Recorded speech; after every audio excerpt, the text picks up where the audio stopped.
Welcome back. Before the break, we were talking about Commonwealth Foundation's good work in Bangladesh regarding translation of stories and printing them and publishing them in a book form. Now we have the real McCoy. Pushpita Alam is the co-editor of this collection of book, the Book of Dhaka, containing 10 short stories translated from Bengali into English. Can you focus it on the book, please? Right, thank you.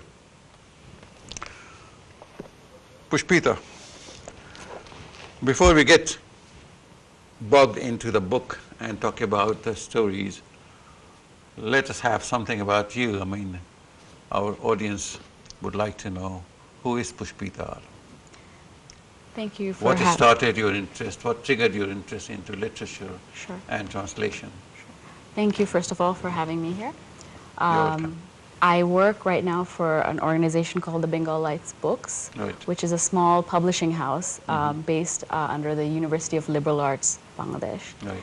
And what we do is we... Is it part of the Dhaka Translation Center or something? The Dhaka that is another hat I wear. All right. Okay. That is also under the university. We'll talk about that later. Thank you. The publishing house, we basically was started to encourage Bangladeshi writers who write in English to publish their work in Bangladesh so that they get encouraged and there's more writing coming out of Bangladesh in English. What would be the percentage of these Bangladeshi writers who write in English? Because I thought that after the Liberation War, everybody wanted to I mean, of course, disregard English and go into Bengali literature rather than... Of course. In relation to the Bangla work that comes out of Bangladesh, obviously it's very few, but we still have a growing number of young people. Yeah, we have newspapers and magazines. Yes, and we do have a growing number of young people who feel more comfortable perhaps in with writing in English. Yeah. So we wanted to give them a space, and also because English is the language of the world. Right. And we wanted to have Bangladesh find a place there. I think most of the countries in our region have already found their places in that sphere, so we wanted to have Bangladesh be up there as well. Right. Okay, good. This project of translating Bengali short stories into English and to bring it to the focus of the world, but you have also translated other work, isn't it? Not your work is not just this, but you have also translated other stories, isn't it? Me personally? Yeah. I am coming to literary translation very new. This is my first fiction piece. Right. These two stories in this book, but I used to work in an NGO in Bangladesh for a long time, and for that I had to translate a lot of documents and also articles, newspaper articles and things like that. So I had a long history of translating, but perhaps not professionally or not in a literary nature. But I did a lot of translation, and I found that I had a knack for it. Right. Good. What you also were you associated with the Dhaka Tribune? Or you used to write for them? I used to work with the Arts and Letters magazine of Dhaka Tribune for a very short time. So I used to be the... and some of your articles and stories were published there? Yes, I have written a couple of articles for that magazine, yes. It's a very young organization and managed by young people, I understand. Well, yes, the professional young people, yes. Yes. Great. Tell me something about how you got involved in this project, this Book of Dhaka. Well, I was lucky to be included in the Book of Dhaka initiative. I work with the Dhaka Translation Center, which is also under the University of Liberal Arts.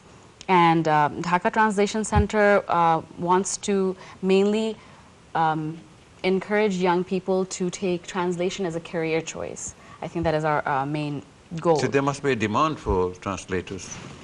There is a demand, but not strong supply. So we wanted to fill that gap.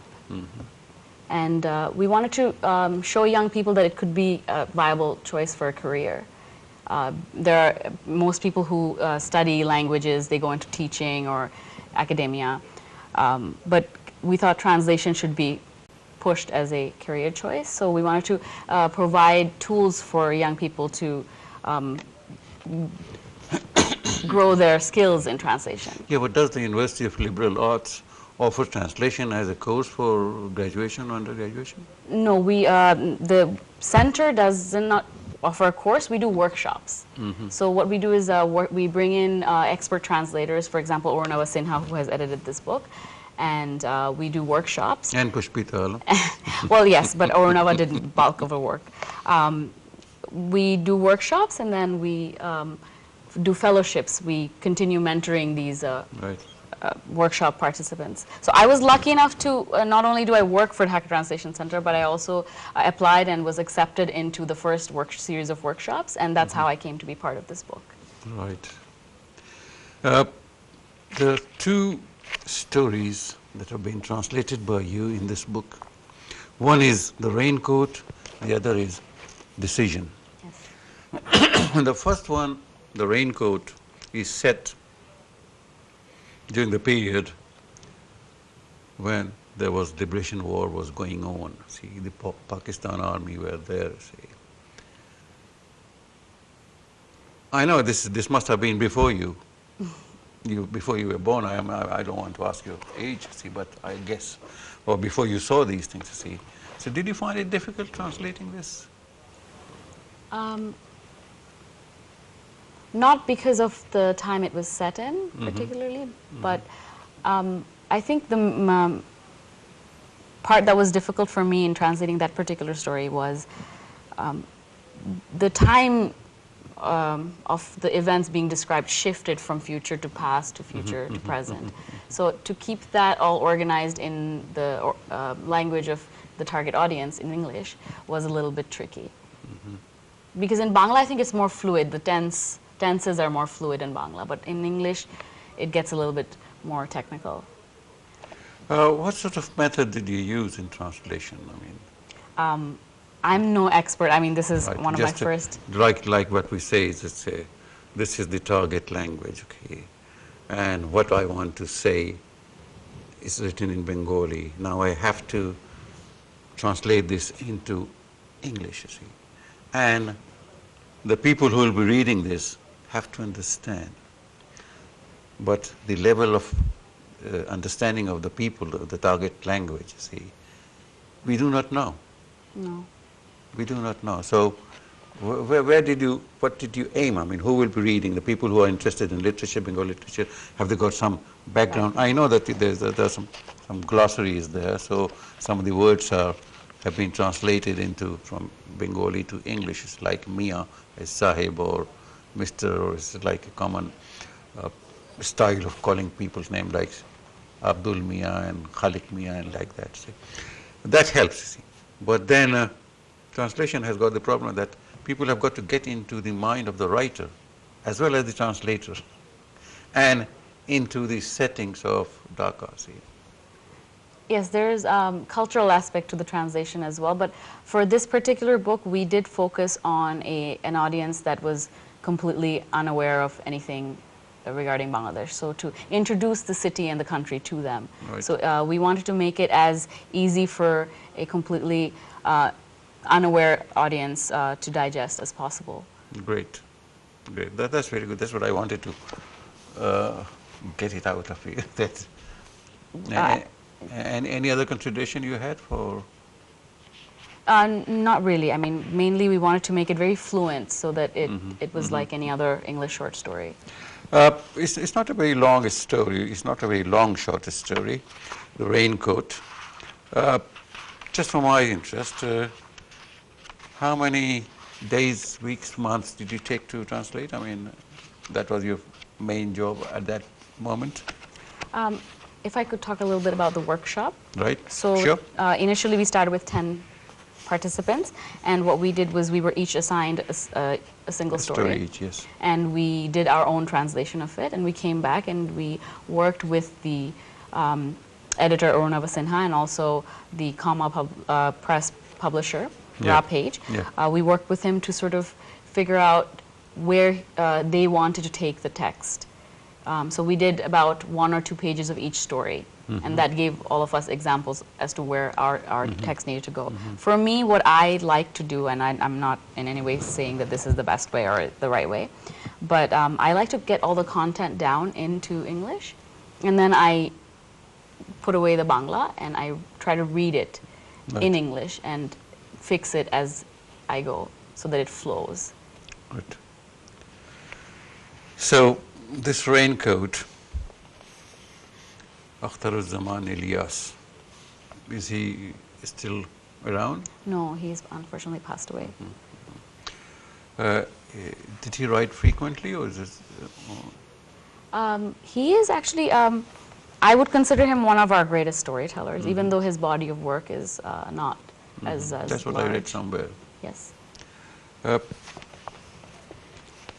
Could you just read out some of the interesting passages from there? We don't have enough time for in this segment, but anyway, we can have 1 or 2 paragraphs from somewhere. May I read the first page of the second story? Yeah, I think sure.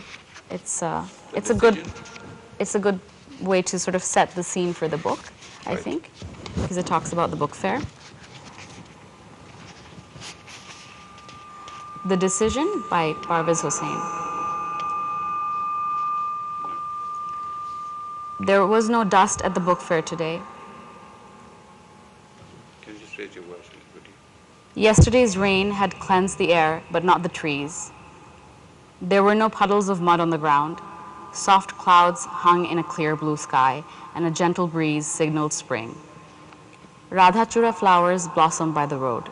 Such splendor didn't normally flourish in this city, oppressed by brick, mortar, advertisement boardings, and the glare of electric lights. People were different, though. They still overcame the stresses of life and thronged the streets. It seemed they dressed up specially just for this occasion. Any festival or celebration was a chance to leave their worries behind, just as Onu had today after a week at home. When she came out onto the street dressed in new shari, wearing a dash of lipstick, but with her hair untied, the sudden blue of the sky took her breath away. She seemed never to have experienced an afternoon such as this. Running her fingers through her disheveled hair, she hailed a rickshaw to take her to the book fair. It had been a while since she had flipped through a new book. How could she? Her own life had been flipped upside down. It was getting busy at the fair, but the crowd wasn't overflowing yet. One could easily walk around and browse among the stalls. Anu strolled through the area near the giant banyan tree. They called it Bottola, and then meandered aimlessly towards the west side of the pond, where there were fewer people. She watched them for a while, leafed through a few books, and then went back to the main building, where folk music was playing. There was such power and wisdom in these old songs. They could still move you. Great. Do you visit Boimela quite often? Yes. Every year? Yes. How many days do you go there? Is it for 1 month, isn't it? It is the whole for month of it is February. for a month. It's called Ekushe Boimela. rather. Ekushe Boimela ji. I've been there once or twice, see, and I think it's one has to be really healthy, smart, and active, and can be able to walk for a few miles if you don't get the transport to come back. But it's a very colorful gathering of young people, mostly young people, girls and boys. But do they really sell books? The great number of books. I think they do. They do. I'm not sure exactly the numbers, but I think they do, because every year we seem to have more and more new publishers. Great. Pushpita, we have to take a commercial break at this time, and then when we come back, we'll definitely talk about the Book of Dhaka and a bit of your good work. Thank you for being with us. It's about time to take a commercial break, and then when we come back, we'll still be here with Pushpita. Don't go away.